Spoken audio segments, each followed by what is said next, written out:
પોરબંદર શહેરમાં અનેક પૌરાણિક મંદિરો આવેલા છે, જ્યાં લોકોને અખૂટ શ્રદ્ધા છે. આજે પણ પૌરાણિક મંદિર ખાતે દર્શન માટે શ્રદ્ધાળુઓની ભીડ જોવા મળે છે.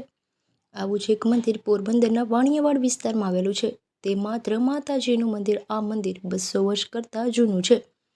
આ મંદિરે નવરાત્રિના ભક્તિભાવ સાથે ઉજવણી કરવામાં આવે છે. બ્રહ્મક્ષત્રિય ખત્રી સમાજ હસ્તક આ મંદિર આવેલું છે. સૌરાષ્ટ્ર એટલે શાંત અને શુરાની ભૂમિ. અહીં ગામે ગામ મંદિર અને પાળિયા આવેલા છે. દરેક શહેર અને નગરમાં પૌરાણિક મંદિર આજે પણ જોવા મળી રહ્યા છે. આ મંદિરના ઇતિહાસ પણ એટલો જ આસ્થાના તાતડે બંધાયેલો છે. પોરબંદર શહેરની વાત કરીએ તો અહીં પણ વર્ષો જૂના મંદિરમાં આસ્થા અને ભક્તિની જ્યોત ઝળહળતી જોવા મળે છે. આવું જ એક પૌરાણિક માત્રી માતાજીનું મંદિર આવેલું છે. બ્રહ્મક્ષત્રિય ક્ષત્રિય સમાજના કુળદેવી માત્રી માતાજી છે. આ સમાજ દ્વારા મંદિરનું સંચાલન કરવામાં આવી રહ્યું છે. આ મંદિર અંગે બ્રહ્મક્ષત્રિય ખત્રી સમાજના યુવાને એવું જણાવ્યું હતું કે ધોરાજીના ઓસમ ડુંગર પર બિરાજતા માત્રી માતાજીનું સ્વરૂપ અહીં બિરાજમાન છે.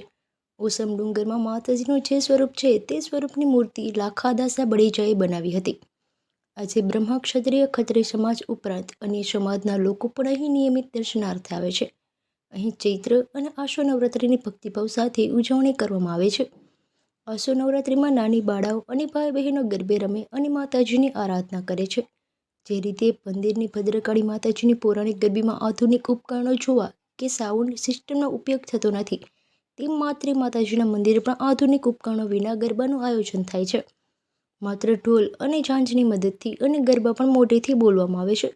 નવરાત્રિ 9 દિવસ સુધી અહીં ભક્તિરસ ઝલકાય છે. લોકો ભક્તિભાવ સાથે માતાજીની આરાધના કરે છે. માત્રી માતાજીની મંદિરની બાજુમાં ભવનાથ મહાદેવનું પૌરાણિક મંદિર આવેલું છે. અહીં પણ શ્રાવણ માસ અને શિવરાત્રિની ઉજવણી કરવામાં આવે છે. પોરબંદરના વાણિયાવાડમાં આવેલું માત્રી માતાજીનું પૌરાણિક મંદિર આસ્થાનું કેન્દ્ર બન્યું છે. આ શ્રી માત્રી માતાજીનું મંદિર બ્રહ્મક્ષત્રિય જ્ઞાતિ પરિવાર પંચ દ્વારા આનું સંચાલન કરવામાં આવે છે. ને આશરે લગભગ હું નાનો હતો ત્યારે એવું સાંભળતો કે આને અંદાજે 160 વર્ષ જેવું થયું છે. એટલે અત્યારે કદાચ 200 વર્ષ આસપાસ પૌરાણિક મંદિર આવેલું છે. આ બાજુમાં શંકર ભગવાનનું ભાવનાથ મહાદેવનું મંદિર આવેલું છે.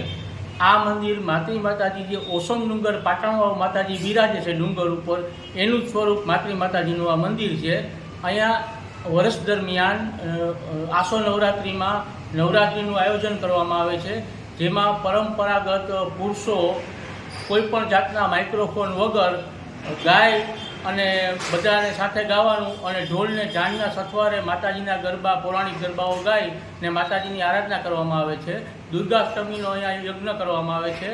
અને ચૈત્રી નવરાત્રિમાં પણ એ જ રીતે ખાલી 8મના દિવસે હવન કરવામાં આવે છે.